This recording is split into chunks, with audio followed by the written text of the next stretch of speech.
Alors, nous allons parler du tout premier chapitre de ces modules qui s'intitule Consolidation de la base en Python. Nous allons voir le module. C'est pas une répétition entre modules tout comme ça. Alors, le choix était dès le début lorsque nous avons commencé, nous avons réparti nos projets bien, nos branches en modules. Et aujourd'hui, nous allons voir exactement qu'est-ce qu'on appelle le module.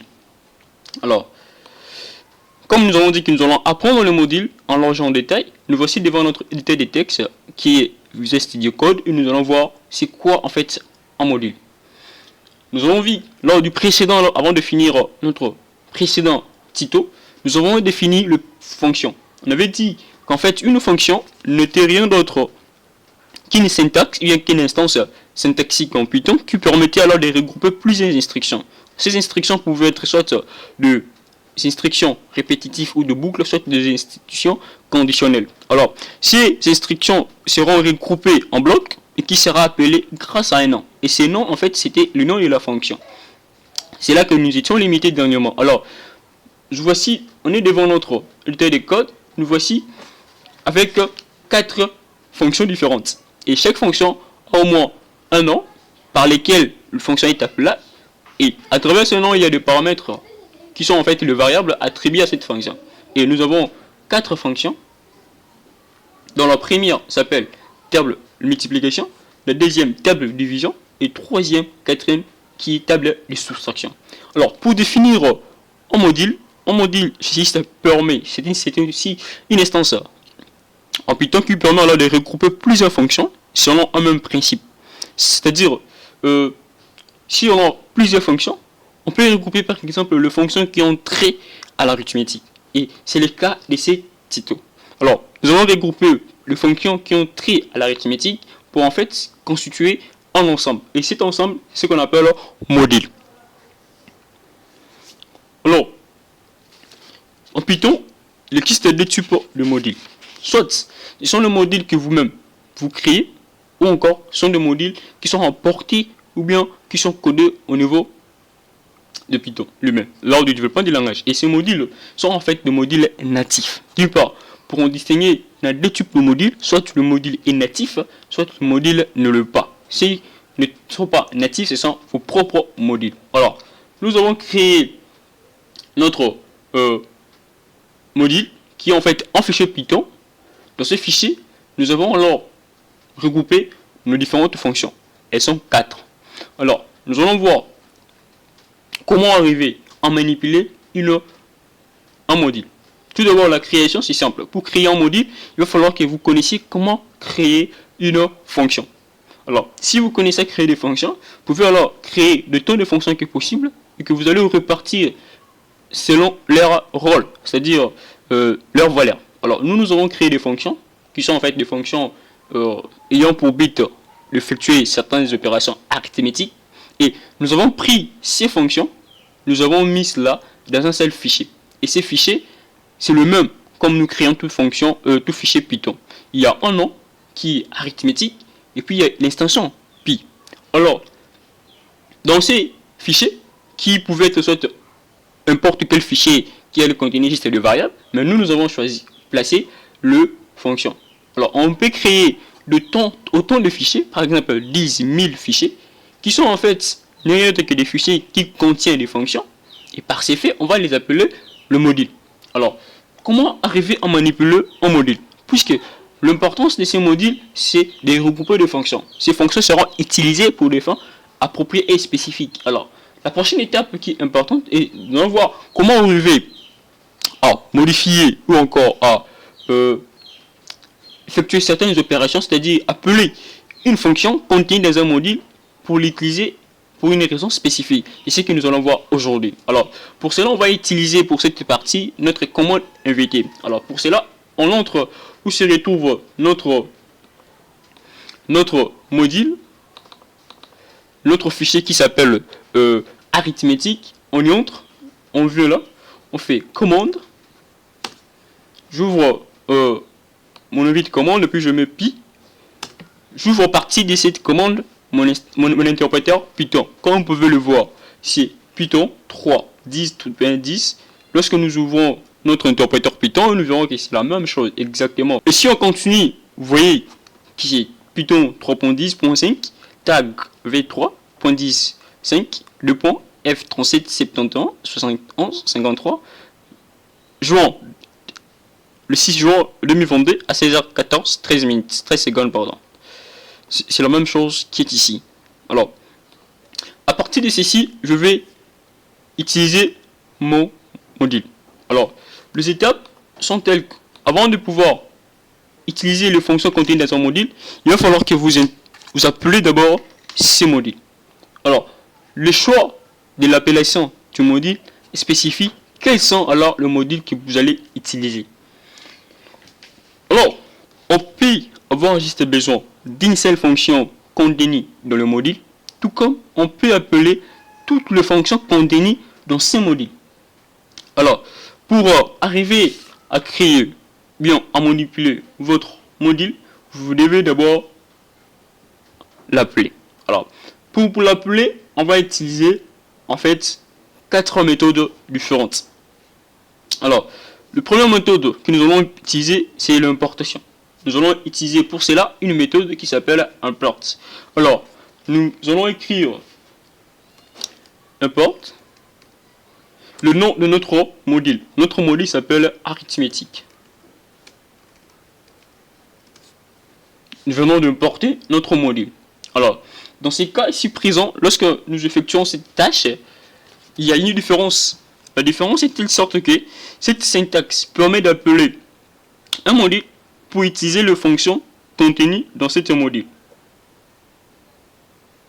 Alors, pour utiliser une fonction, vous devez reprendre le nom du module, par exemple, arithmétique.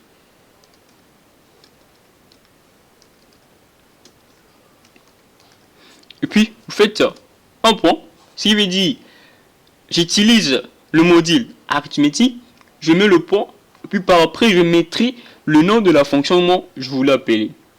Je vais appeler table multiplication.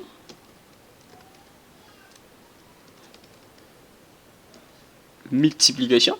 Et comme vous voyez avec moi, le nom de notre module,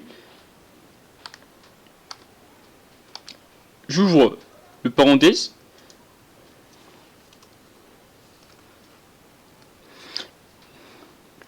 Je valide. Alors, nous avons créé, nous n'avons pas créé, mais nous avons utilisé notre fonction qui est table.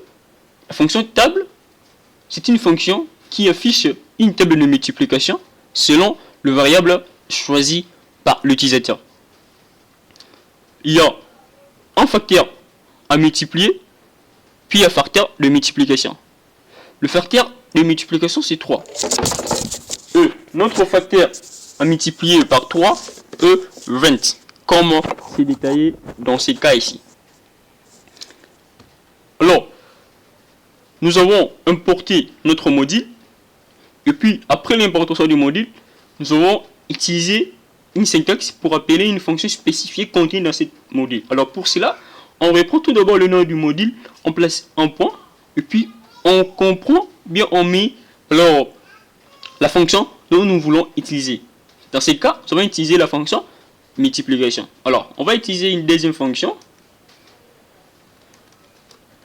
Cette fois-ci, nous allons utiliser la fonction addition. Table. Addition. 3 jusqu'à 20.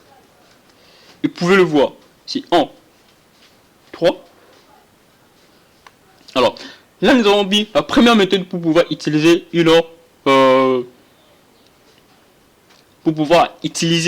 un module.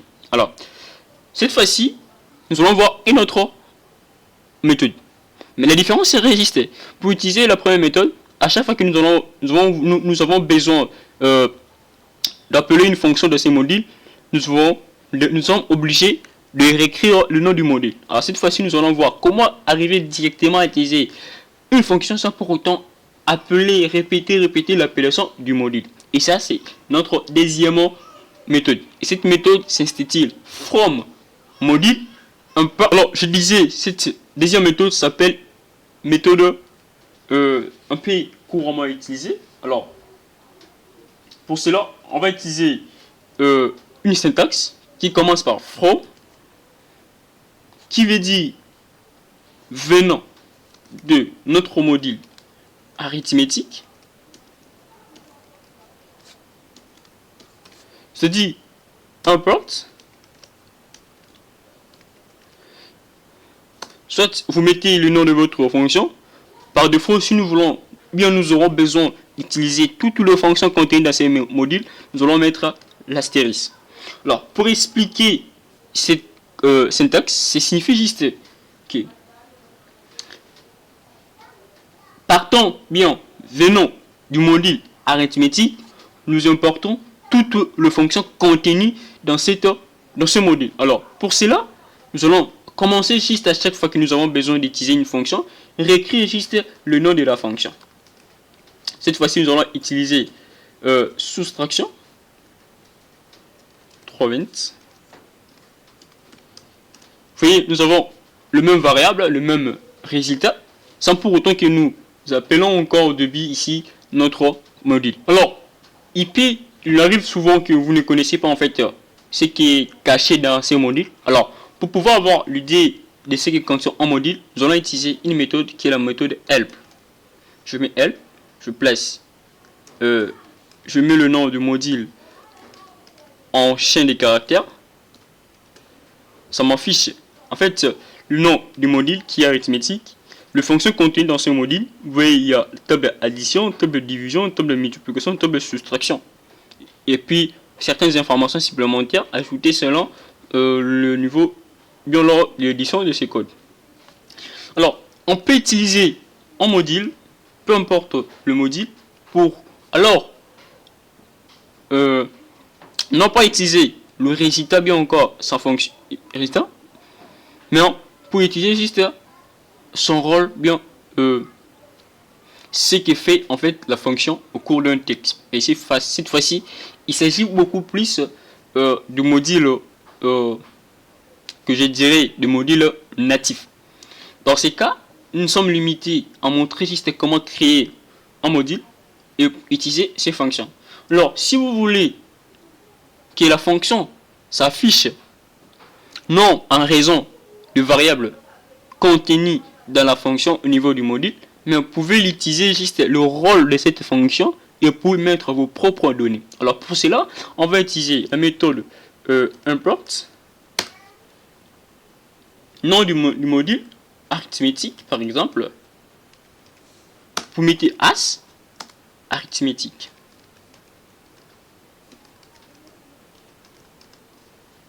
Alors, pour cela, pour y arriver, par exemple, géométrie arithmétique,